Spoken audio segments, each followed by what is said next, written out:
Hi, this is Casey, and I'll be sharing my concept map over Lewis Terman's longitudinal studies of gifted children. Lewis Terman is known as the father of the gifted education because he did so much of it, kind of started the movement and created this study about these gifted children. And so he is considered the father of the gifted education movement. And so today I'm going to be kind of describing it and discussing his findings and then the impact of study on giftedness and the implementation. So what it kind of looks like in the classroom based off of what he found. And so the first thing is, what is his longitudinal studies of gifted children? So it launched in 1921. That's when he first created it and when it went into motion. And it's the first longitudinal study in psychology to use a large sample. So this was started in 1921, and it's the oldest and longest running longitudinal study in psychology. It was a study of gifted children. So as you can see, so they started out with about 1,000 children, and then later on he added about 528 more.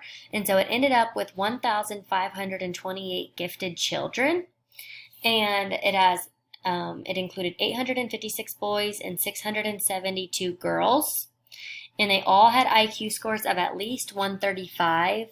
Most of them were above 140, but there were some that were a little lower. And so there was at least 135. And he traced their development for half a century using tests, questionnaires, and interviews. So he traced their physical development, social development, psychological development, and their professional development. So they started when they were very young, and then it went into their midlives, and then when they died is basically when it ends. So it traced all four of these developments throughout these students' entire lives. And so that's why it's one of the longest running. So that's what it is and kind of how it started. And then some of his findings was that acceleration is valuable and family values are crucial to adult success. So Terman believed that acceleration is valuable. So the students shouldn't just be in one classroom going the same pace as every other student. Gifted children need to be challenged. They need to they're able to move faster, and so they should be able to move faster in the classroom. And family values are crucial to adult success. So Terman found that many of the students that were considered gifted children, came from families that either the parents went to school or they have really good jobs and they graduated from college. So most of these students came from backgrounds with well-educated parents, and they had more of an advantage when it came to learning because of their parents and their backgrounds. So he did find that with most of the students. He also found that the gifted achieved career success well above the average and attained a high degree of personal satisfaction. So as he traced their developments into their grown-up lives, he found that they achieved career success. So they all had really good jobs, well above the average, and even attained a high degree of personal satisfaction. So these students were happier in the long run, whether it was based off of what they know, their jobs, their education. They were more satisfied with where they were at. And then the gifted were healthier than the average student. They were socially healthier, physically healthier, and psychologically healthier than the average student. And his findings, he refuted myths about gifted students. So 3 of the myths that he refuted were that gifted students are predominantly weak, gifted students are predominantly unattractive, and gifted students are emotionally unstable. So while he researched these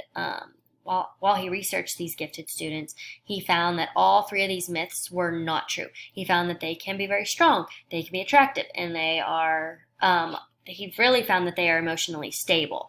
They were psychologically healthier than a lot of the average students. And so he refuted all of these myths and found that they were all not true. And he actually found the opposite, that a lot of the gifted students were strong and they were attractive and they were not emotionally unstable.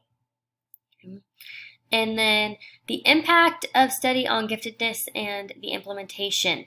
So Terman believes that gifted children should be identified early. So in the study, the gifted children were found by teacher reports. So that was the first thing, teachers' suggestions on which of their students were gifted and which ones were not. He also based it off of, as well as teacher records, the parents, kind of what they said, medical records, tests, and so he based it off of a lot of things, and he believes that they should be identified early. The longer we wait to identify these students, the more of a challenge it is for them to get what they need early on if we're not able to identify them early. And then gifted children should be offered tailored instruction. So like we said, I mentioned earlier, the gifted students should be allowed to accelerate. If they're in a classroom with students that are below them, that these students don't know as much, the classroom is going to move along slower, and these students need to be in a faster paced environment. And so they should be offered tailored instruction, and they should be allowed to accelerate in their classroom. And then gifted children should have access to specially trained teachers. So he believes that the teachers, they don't necessarily need to be gifted like the students, but they need to be specially trained. They need to know what gifted children need. They need to know how these students are feeling in their readings. I found so much information about how the teachers need to understand the students, that the gifted children can have these, like, they need to have counseling and they need to talk about stuff because they are different. And so they should have access to specially trained teachers. There should be gifted teachers that know what they're talking about and can help these students along. And so that is what I found on Lewis Terman's longitudinal studies of gifted children.